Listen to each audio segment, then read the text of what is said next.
Hey there, my name is Anthony Romano, and this video is going to be talking about supplements that you should be taking if you're starting keto and you want it to be way easier. So if you're a keto noob or you're somebody who's trying to break into a ketogenic diet and you want to get over the main pitfall, which is not starting properly, this video will make it dramatically easier for you.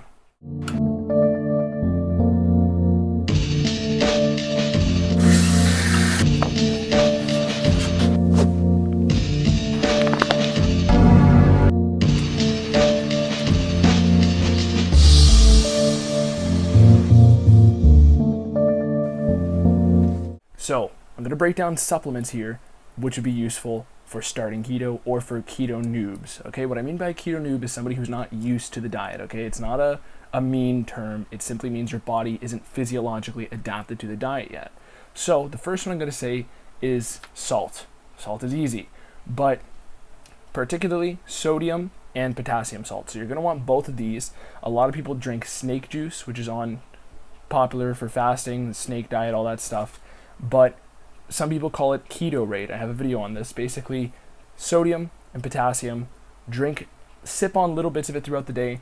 The main reason why is because when you start a ketogenic diet, your body is no longer retaining water the way it normally does. Every carb holds about 3 grams of water. So basically, when you cut those carbs out entirely, your body flattens out a little bit. It just means there's less water being retained. Your muscles are still the same size. There's just less water in them. And in the beginning of a keto diet, this is dramatically emphasized because your water levels will balance out later, but in the beginning, you kind of need to handle this. So one of the other reasons why you need to handle salt and why I'm starting off with it first is because if your salt is too low, this is something people don't talk about on YouTube that often. If your salt is too low, your body will upregulate its insulin production, okay? If you're familiar, insulin is the fat storage hormone. Insulin causes you to stop all fat burning. It turns off fat burning and it starts flushing nutrients into your muscles and other parts of your body. So when you have too low salt, especially after you've just lowered your calorie intake or you've lowered your carb intake, your body may start raising its insulin. And that will be a problem for you during trying to enter ketosis because it will not only make you hungrier, but it'll shut off fat burning completely. And it can throw a wrench in the whole diet. You have to get your feet firmly placed before you can run. You have to walk before you can run. And getting a handle on your salt intake will allow you to run and start off on the right foot. If you hop into a keto diet and your salt was too low, if you're somebody who's had a bad experience with starting off keto and it didn't last for you, it may have been because you didn't start off with any salt supplementation. This isn't necessary for a lot of people. A lot of people get worked up about keto flu or things like that, but it's very rare. But one thing that is certain is that if you can at least sip on some salt throughout the day, like put half a teaspoon in some water, right? 2 liters of water. Most of the fasting snake juice or keto raid recipes call for more than that. But if you can just put half a teaspoon of water, half a teaspoon of potassium salt in water, sip on that, take a couple sips, maybe 2-3 sips every now and then just to increase your salt intake, that would be beneficial for you. There's no way for me to put out a general broad sweeping, this is how many grams of salt you should have a day. But if you can increase your little bits of salt, right, sip on little bits, an extra maybe 2 grams a day total than you were before, that would be beneficial. Don't overdo the salt, but again, try to supplement with it. It'll prevent your body from hanging on to excess fat, and insulin being raised will help your body to hang on to its electrolytes. So you don't want that through insulin. You want to achieve that by just consuming more electrolytes, okay? The next one is L-carnitine.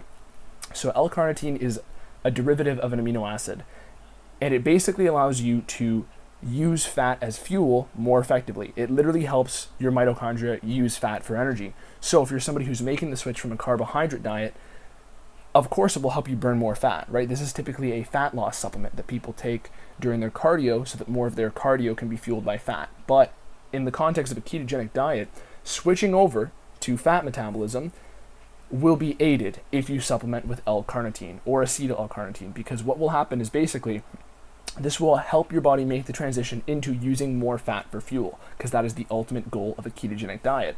So L-carnitine will be very useful anywhere up to 5 grams, probably between 2 and 5 grams a day, 5,000 milligrams, 2,000 milligrams, whatever unit you want to compare it to.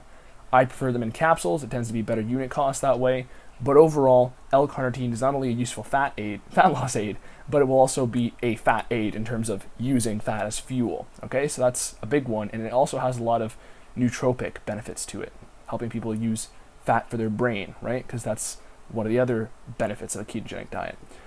The next one is going to be apple cider vinegar. Apple cider vinegar is beneficial. It's not as important as the other supplements, but it will reduce your blood sugar spikes. So if you eat any food with little bits of carbs here and there, or if you're making a transition from a carbohydrate intensive diet or just a diet with carbs in general for many years of your life, apple cider vinegar can blunt the blood sugar response that you have to foods throughout the day. So if you take it in the morning through liquid form, which is better, and there's better probiotic bacteria in there, if you take a swig of apple cider vinegar, all the studies have shown that it decreases someone's blood sugar response to any foods they eat containing sugar, even if it's small amounts. So even if you're somebody who is more overweight going into this, or you had some insulin resistance or some sort of issue with weight loss, starting off with apple cider vinegar can definitely make a difference in not only how hungry you are, because it will reduce your blood sugar spikes, because those blood sugar spikes and falls are what actually influence your hunger.